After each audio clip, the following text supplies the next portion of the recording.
Good morning, everyone. I hope you're doing well. So, welcome back to the Binance AMA series, and thank you for joining. So, this one is going to be with our new CEO, Richard Teng, who will be joining very shortly. We're going to have Richard for somewhere between 30 and 45 minutes, and we'll approach it the same that we normally do. So, if you've been here before, you already know. If not, I'll just tell you how it works very quickly. So, we're going to try and fit in as many questions as we possibly can during the 30 minutes. If you would like to ask a question, then raise your hand and you'll be put into the queue to come onto the stage. I will add people onto the stage. If you do get brought on, please make sure that you have your question ready and just keep your mic muted until I call your name. I will aim to go in order of when people were added to the stage as well, so you can just keep an eye on that when you do get added.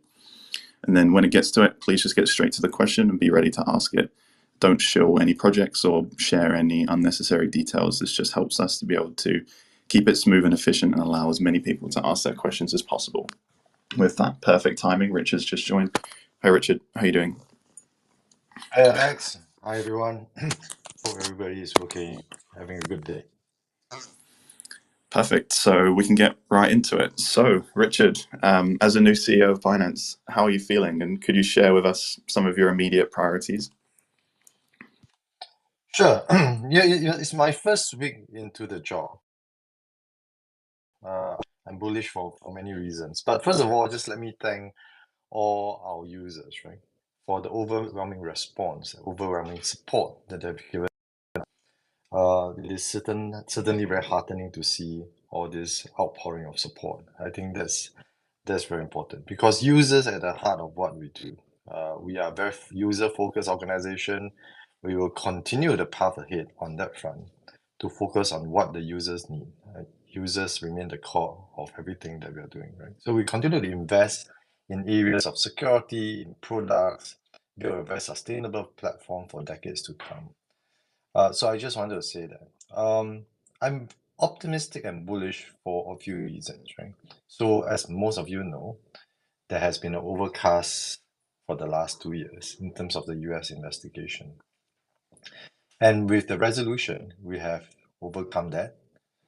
It's a challenging period in terms of our corporate history.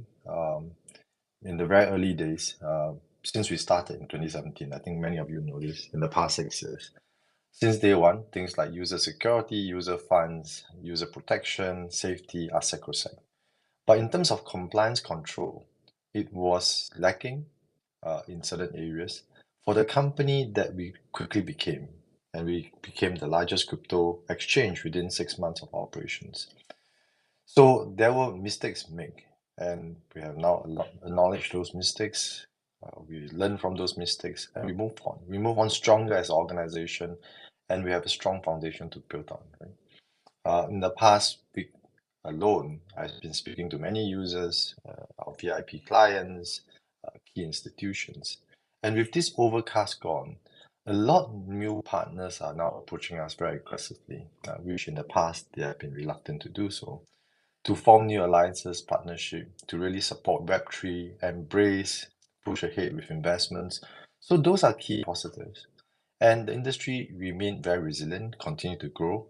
Our user base continue to grow. I mean, now today we have 166 million, and that figure continue to grow quite robustly. So that support, which is critical, that trust, which is critical, we'll hold dearly, and we will build for the future. I have 3 immediate priorities, and those will remain, I do think, evergreen over time because those are paramount to what we do. I have set it up in the blog. Firstly, is continue to be a user-led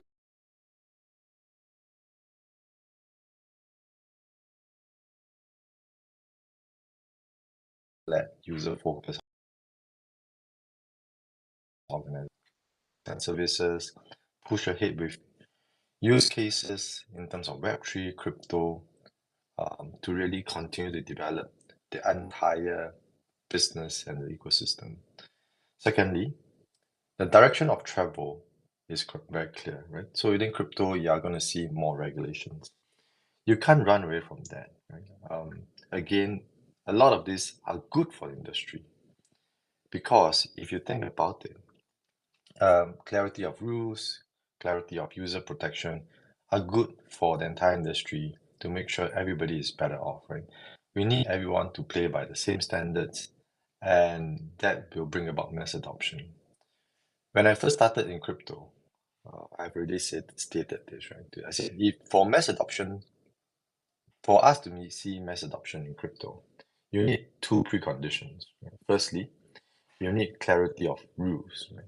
That will allow players like ourselves clear guidelines on how to operate. Right? For the longest time, if you think about it, there are no clarity of rules. Crypto is a very nascent industry, it's a fast-growing industry, but rules and regulations have not really caught up. Even until today, you only have about 1/3 of global regulators regulating this space. 2/3 are still not regulating, right? But with more and more regulators investing their time, energy, attention into this space, provide that clarity, it will provide the foundation for mass adoption. Today, crypto is only 5% of global adoption. If we manage to bring that up to 10, 20, 30%, everybody is much better off. The entire ecosystem is better off, the community is better off and stronger. So we need to work with regulators to bring that about. The third commitment I make is working with our partners to continue to drive, embrace, facilitate crypto adoption and deployment. And that's extremely important. Again, crypto is a very unique asset class in that, unlike all the other traditional asset class that started from institution, flow down to your ultra high net worth individual, your corporates, high net worth individual, to retail. Retail started, crypto started its life by being embraced by retail. And for the longest time, both the regulators as well as institutions say that, this is something that will fall away. It will not last, which is why none of the regulators are spending time and energy to understand this sector. None of the institutions, until the last 2.5 years, are spending any time on this. I mean, some of them have been calling crypto names for the longest time, if you remember. But by now, if you look at the top 100 financial institutions around the world, from the BlackRock to Fidelity to Charles Schwab, and the list goes on, right? Everyone has blockchain, Web3, crypto agenda. Everyone is rushing to push forth with new products and services to serve user demands and needs in this sector. And we are looking forward to work very closely with them to continue to bring about Web3 crypto adoption. And this is a key positive for all of us, right? Which is why I'm extremely bullish for the future. These are the three commitments I'm working very closely and tirelessly with the rest of my team, right? And the sector will continue to evolve, but it's very, very, very important that we stay true to our roots. Our mission, our core mission, is to bring about the freedom of money, to allow every individual to realize their financial freedom, right? And the passion, the vibrancy of the community is key to see that. If I can, I want to elaborate what I see in terms of crypto in action, right? So I've traveled the world quite extensively in my job, as many of you know. And despite the naysayers, despite, you have your traditional banks, your regulators to say that, look, crypto has limited purposes. I beg to differ. I see how crypto changes the lives of so many people in so many different countries and so many different regions. Right? So if you look at in the first instance, in many parts of the world, especially in the developing and frontier economies, financial inclusion is very low, meaning people, in sometimes only 10 to 20% of the total population of those countries have access to financial services. And the reason is because financial services are so costly. It's very costly to maintain a bank account. They can't get access or the right documentations to get access to payment services. They can't do remittance without paying 8 to 10% of total amount of remittance in terms of fees, which eats into the amount that they wanted to remit to their loved ones, their families, their friends, right? And I see how crypto changes the life of all these people in all these different communities. It does all these things at a fraction of the cost, right? You can do remittance, and I think those in the crypto community, at a fraction of the cost of what traditional financial institutions charge, right? You can make payment services where you have no access to previously. And all these are changing the life of people drastically. Right? In the last 3 years, where global economies go through hyperinflationary situation, and you have seen many currencies devalue quite sharply. People holding on to stablecoin preserve their wealth much better than those holding on to their local fiat currency. And we see those in action, right? And all these community, all users are very grateful to us on that front. So we want to help people, unlike, and again, these are some of the anecdotes as well as use cases that we are coming through, which are extremely important, right? Unlike traditional finance that work 10 to 4 p.m., 5 days a week, crypto doesn't sleep. It works 24/7. It provides an open infrastructure to the world, right? At a fraction of the cost of what is being charged, which is why it's so powerful. So we will continue to push ahead to build new products, new system, use cases to really increase that freedom of money, which improve billions of lives around the world, right? We are tireless in that. We will continue to push ahead. We will make investments. We will work closely with partners and our community users to understand their needs, right? And my belief, it will cut across all different industry going forward. It provides a lot of solutions to problems that we see today. So those are my key priorities, Alex. Excellent. Thanks, Richard. Very clear. And then just one final question from me before we get into the audience questions. So, obviously, seen a lot of community members asking about the fines that have been in the news recently. So, simple question: how would Binance be paying these fines, and can Binance afford the fines? Oh, certainly. The fine is 4.4, in excess of 4 billion. My assurance is don't worry. We are in very strong financial shape. The fundamentals of our business is very strong. We are almost profitable from day one, and we have remained profitable since, right? And the fundamentals of our business is very strong, right? If you look at it, we are still by far the largest crypto exchange globally in terms of volume.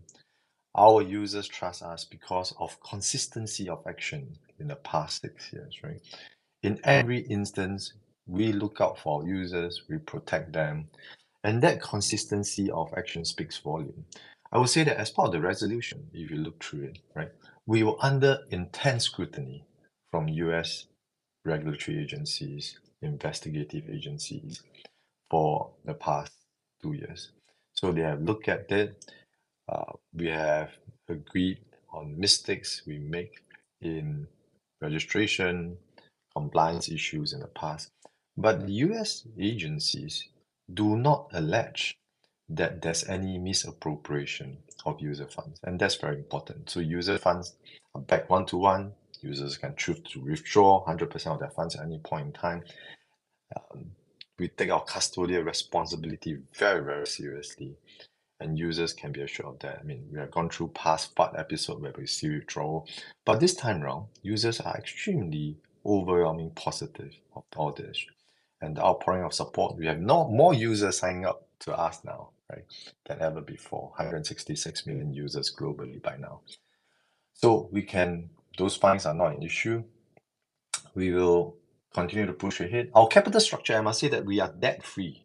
Okay, our expenses are modest, and despite us charging I would say the lowest transaction fee of all exchanges globally, we have robust profits and revenue. So on that front, not to worry, we are in strong financial shape. We are now focusing on the future. We have turned a challenging period, and we have put a very challenging period of our corporate history past us. And we are now focusing on a very bright future ahead. And please support us, please join us in that journey, right? I would say that fines of this magnitude are not uncommon in financial sector, right? So if you do a quick Google check, you'll see that the amount of fines paid by financial institutions are are much bigger than this, right? The cumulative fine paid by the top financial institution in terms of total fine paid is $89 billion. Okay? And many financial institutions have paid in excess of 30 billion US dollars. Right? So I would say that fines are not something that is uncommon in financial institutions. But what is important is for us to realize the mistake as other financial institutions does, overcome them, overcome whatever gaps that we have, and we will emerge from this episode much stronger than the rest. Now that we have resolved this issue with the US, their attention is focused on other exchanges. We were the first exchange outside of US to introduce mandatory Know Your Customer (KYC). Many others don't. Even until today, I think some of them have recently introduced. But even until today, a lot of their KYC programs are perfunctory, right, at best. And based on our understanding, and we're seeing a lot of literature, a lot of noises coming through, the US is turning attention to them. And we have moved past that, and we are in a much stronger position now to push ahead. We have a clear path, and that's what we are doing now. Right? Continue to move ahead, support our users in what they need, working with global regulators and working with partners to support Web3. And you'll see a lot more new announcement on the partnership. We announced one yesterday, as I mentioned, in terms of tripartite agreement between the banks, ourselves, and the VIP institutions to help the banks manage their counterparty risk. And you are going to see a lot more in terms of global partnership, because now we have a clear path in terms of moving forward on many of these projects and discussion that in the past were not able to move on because of the overcast that we have. Great. Well, thanks for addressing that. And now we can go over to the audience questions. So for those listening, we'll try and get through as many as we can in the next 30 minutes. If you'd like to ask Richard a question, then raise your hand and we'll bring you on stage. So first question will be coming from AB. AB, do you want to go ahead? Good morning. Good morning, everyone. Good morning, Mr. Richard. Mr. Richard, keep bending. We are with you. I will ask you this question. What about the future of GCC and Binance Card support in MENA? And thank you for you. Okay. If I understand the question correctly, you're asking about our card program. Right? So again, things like card payments are important in terms of infrastructure, in terms of ecosystem support. We will continue to have significant and meaningful discussion with partners, right? Again, as and when we have new partnership, we will then push them out into the marketplace. But as you can appreciate, a lot of these things take time to negotiate, takes time to work with partners. But rest assured, we are on a constant lookout in terms of the needs of our community and the products and services that our community wants. And we will work with partners to support those needs and wants. Okay, thanks AB for the question. So next would be Zeljko. Sorry if I'm mispronouncing that. Hello, yeah, it's no problem. Thank you for giving me opportunity to speak. You were talking about being user-oriented exchange. During the last year, NFT trading on Binance was counted like a spot or futures, and users wouldn't need 2FA to trade them. Like after some time, that was changed, and now 2FA is required. Before that was fixed. I got hacked for like $40,000 on Binance, and since then I was pretty much unable to reach to anyone that would help me around that topic. I reached to police department in Serbia, and that was like never fixed here. Nobody even replied me. Like one support guy even taught me like how this is a good lesson for me to continue the crypto journey. So is there anything that you can help me around that and that I can do? Thank you. Sorry, I can't quite catch the question in its totality. Alex, were you able to decipher that question? Yeah, so Zeljko had some issues when using NFT Marketplace, I believe. No. Sorry, I haven't used NFT Marketplace. Somebody somehow entered my account, and via NFTs, he bought 500 NFTs, 100 NFTs from my account to his account in a range from $300 to $500.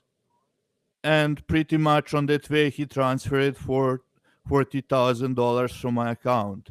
And when I reached out to support, they told me that the money is already out of exchange and that happened 1 year ago and that nobody can help me with that. So now that's changed, and now people can actually now you need 2FA to do that. So pretty much due to that exploit, I lost pretty much all my funds, and I wasn't able to reach to anyone until now, pretty much. So if I understand you Thank you. correctly, you are saying that there's a security breach in terms of your account, right? And you can't quite get adequate support. If you can give the details and coordinates to us, I think let us look at that issue. Yeah, so Zeljko, very sorry to hear that. We'll DM you from the Binance account after this space and help follow up on your case. Okay, thank you a lot. Thanks, take care. So then next question would be from Ken. Hi, thanks, Alex. Hi, Richard. I'm Ken from Singapore. So actually, I have two quick and short question. If you can just answer you can just answer one. It's all fine. So my first question would be: is there any plan to resume Binance SG? If yes, when? If no, why? So, and the next question will be, what's your view on shit posting?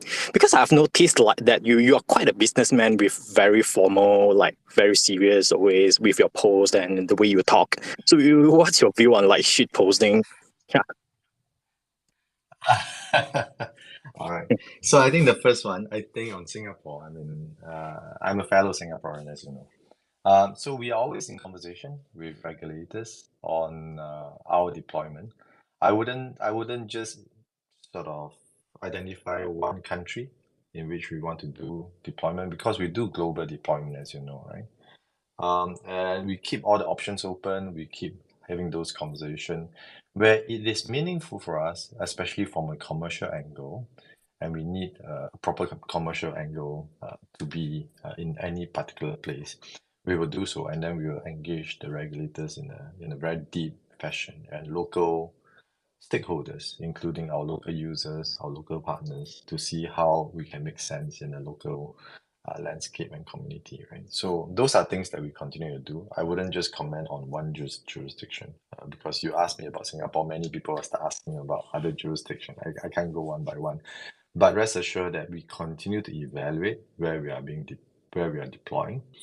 And you said that I'm formal in my communication. I am, yes and no.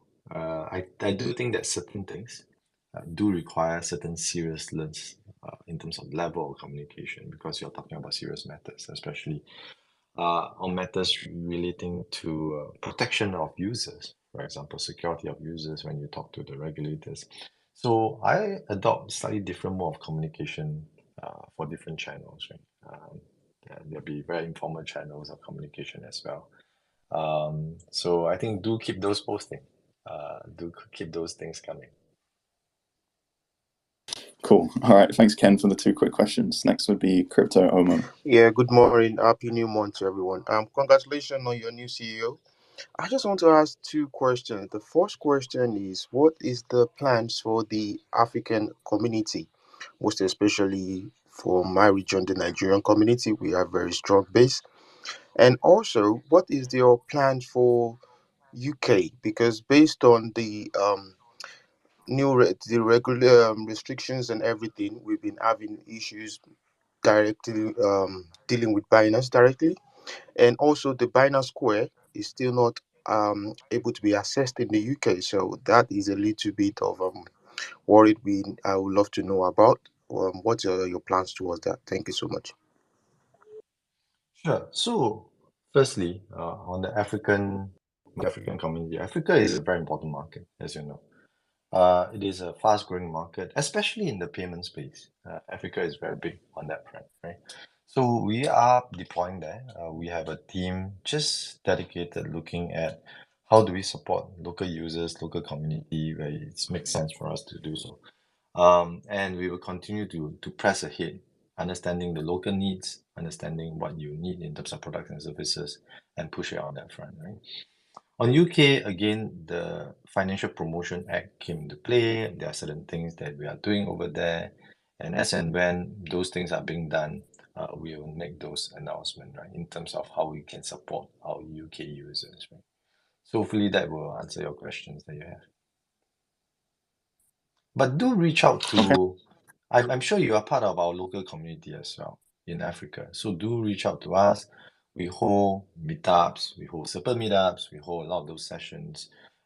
That's our way of really engaging the community. So please, be engaged.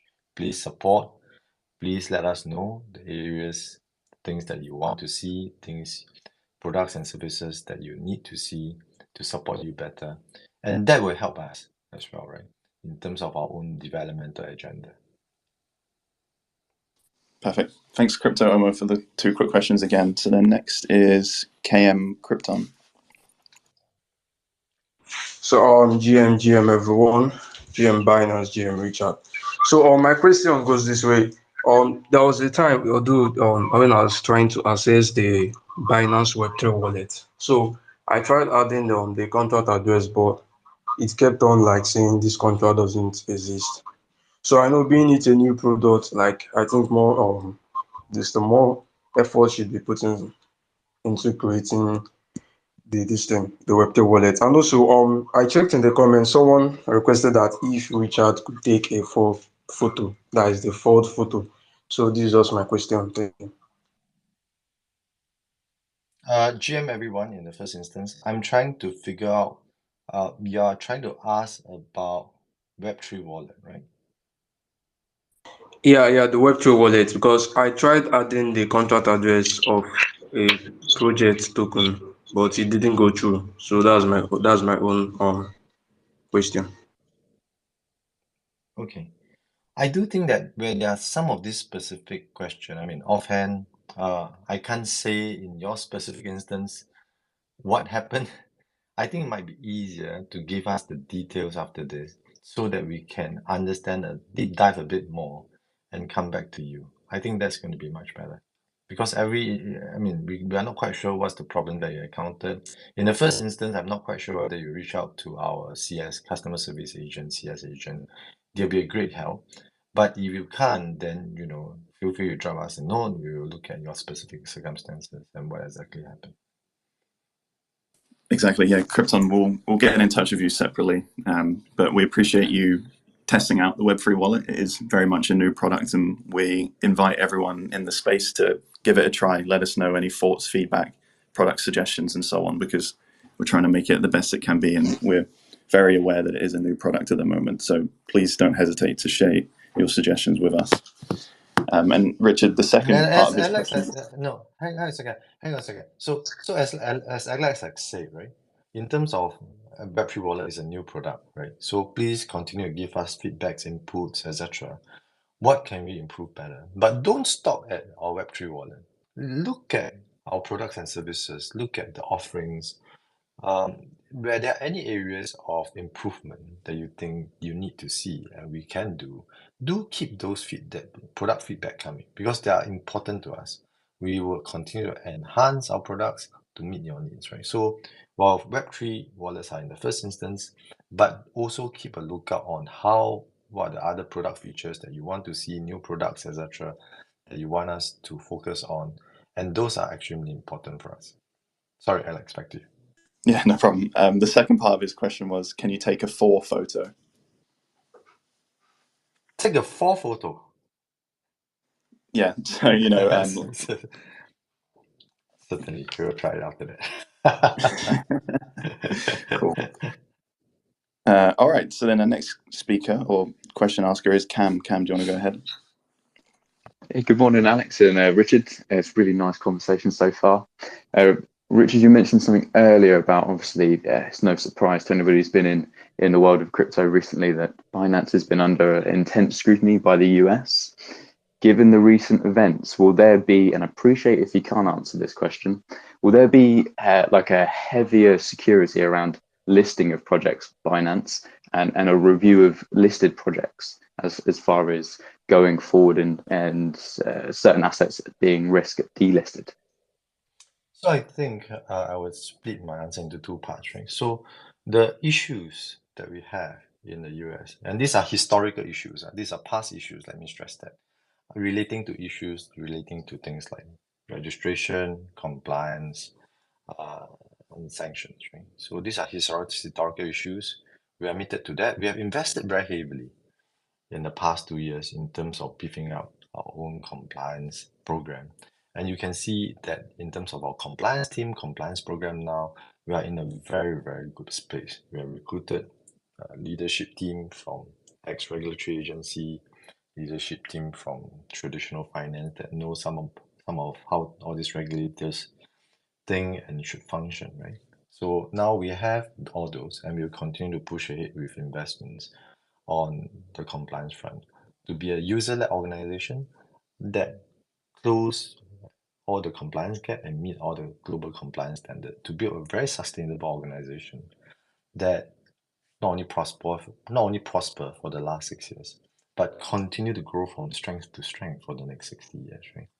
So I wanted to stress on that front. In terms of listings, that's a great question. I've been asked listing in my job all the time.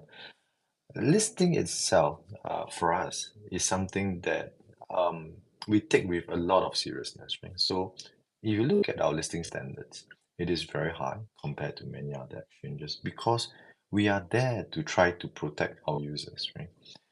We will list serious-minded projects. We'll look at, there are few parameters that we look at: use cases, community engagement, how are they building for the future, etc., etc. Those things will not change. Our fundamental approach to listings is we want to work with exciting new partners. We want to work with exciting projects that really support the community in terms of usage, if there are use cases, etc. So we look at different parameters, and that will not change, right? And we adopt that approach because we don't want people to just take listing as an end in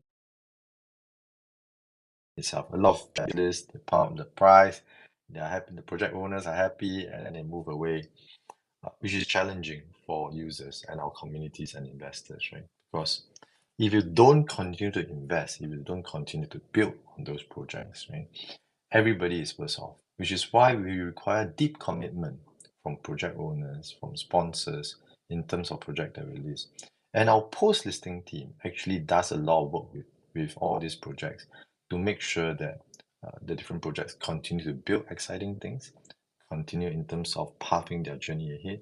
And that is not only protecting user interest, it's really trying to enrich the entire experience as well and enrich the ecosystem.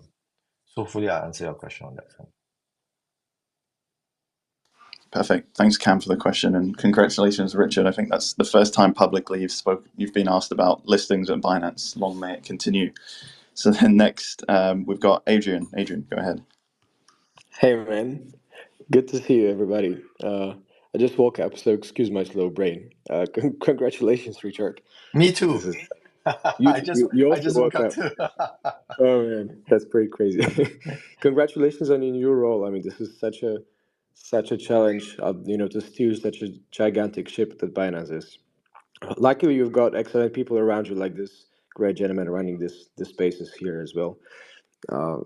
So I'm pretty curious myself, right? Because while I was speaking at Binance Blockchain Week, that was the main message for kind of like onboarding the next billion, right? Is that something, Richard, that you subscribe yourself to in terms of committing what CZ did, that I spoke with him so many times about it, uh, and just continuing his journey, or you try to pivot it into some other angle to realize more of your approach and more of your vision for Binance?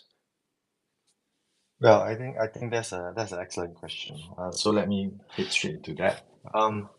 So I assume this role because of CZ's confidence and trust and our leadership confidence and trust for me to bring the franchise, a very important franchise, into the next chapter, right? Again, if you didn't join us earlier, our mantra is the same.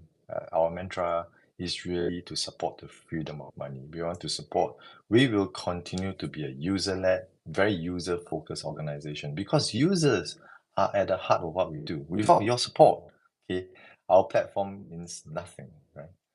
And that user trust confidence, and support has now translated into 166 million users and is continuing to grow by the day. Users have confidence in what we do.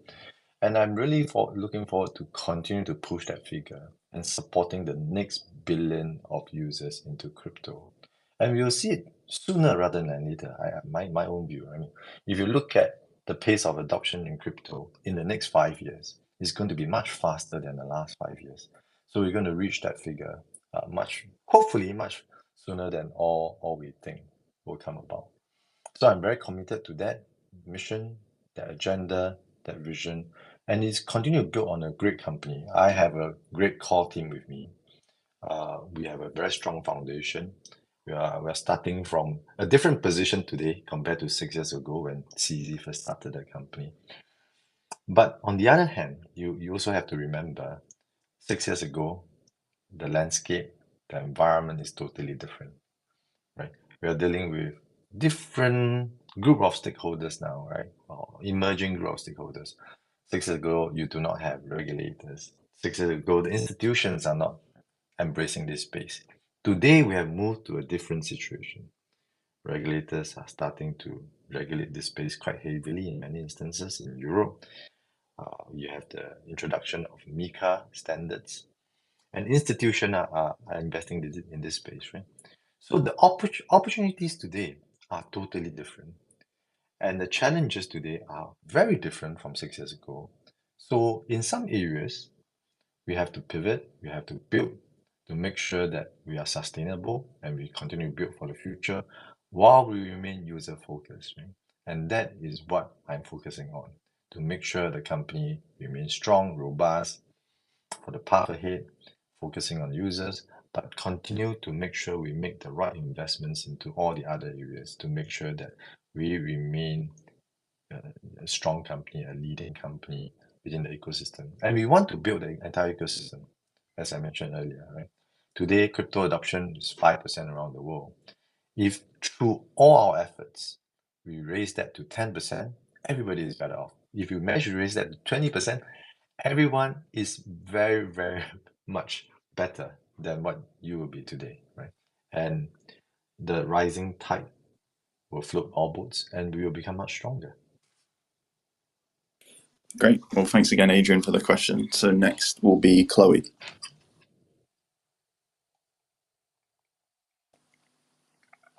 Okay, Chloe, we'll try and come back to Chloe next. Let's move then to Crypto King.